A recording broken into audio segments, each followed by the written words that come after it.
നിലമ്പൂർ ഉപതെരഞ്ഞെടുപ്പ് LDF booth ഓഫീസുകൾക്ക് തുടക്കം. നിലമ്പൂർ നിയോജക മണ്ഡലത്തിൽ മൂത്തേടം പഞ്ചായത്തിലാണ് LDFന്റെ 7 ബൂത്ത് ഓഫീസുകൾ പ്രവർത്തനം ആരംഭിച്ചത്.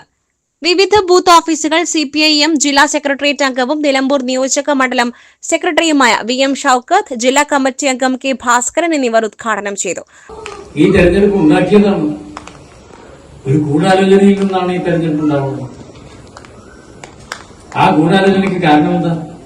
ഇപ്പോ ഇടതുപക്ഷ ജനാധിപത്യ മുന്നണിയുടെ തുടർ ഭരണം സഖാവ് പിണറായിയുടെ നേതൃത്വത്തിൽ നടന്നു വരികയാണ്. രണ്ടാം പിണറായി സർക്കാരിന്റെ 4ാമത്തെ വാർഷിക ആഘോഷങ്ങൾ നടക്കുന്ന വേളയാണ്.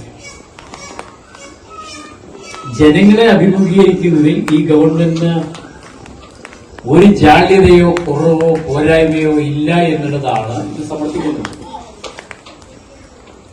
മുൻപ് ഏതെങ്കിലും ഗവൺമെന്റ് 1ാം വർഷം 2ാം വർഷം 3ാം വർഷം ആഘോഷിക്കാറുണ്ട്. ഏതെങ്കിലും UDFന്റെ ഗവൺമെന്റുകൾ അത്തരത്തിൽ ജനങ്ങളെ നേതൃത്വത്തിൽ ആത്മവിശ്വാസത്തോടുകൂടി കാര്യങ്ങൾ നിർവഹിച്ചിട്ടുണ്ടാവില്ല. ബൂത്ത് 52, 55, 56, 57, 62, 67, 69 ഓഫീസുകളാണ് ഉദ്ഘാടനം ചെയ്ത് പ്രവർത്തനം ആരംഭിച്ചത്. ജില്ലാ കമ്മിറ്റി അംഗം K ഭാസ്കരൻ, ഏരിയ കമ്മിറ്റി അംഗങ്ങളായ AT Reji, VK Shanavas, CPIM Moothedam local secretary AP Anil, CPI Moothedam local secretary PV Tomy, booth സെക്രട്ടറിമാരായ K Ramakrishnan, Panolan Basheer, PK Vasudevan, Puthiyath Abdul Kareem, KS Shiju, Nisar Ahammed, CK Binshad എന്നിവർ സംസാരിച്ചു. SS Gold, Pure Gold. SS Group, Nilambur.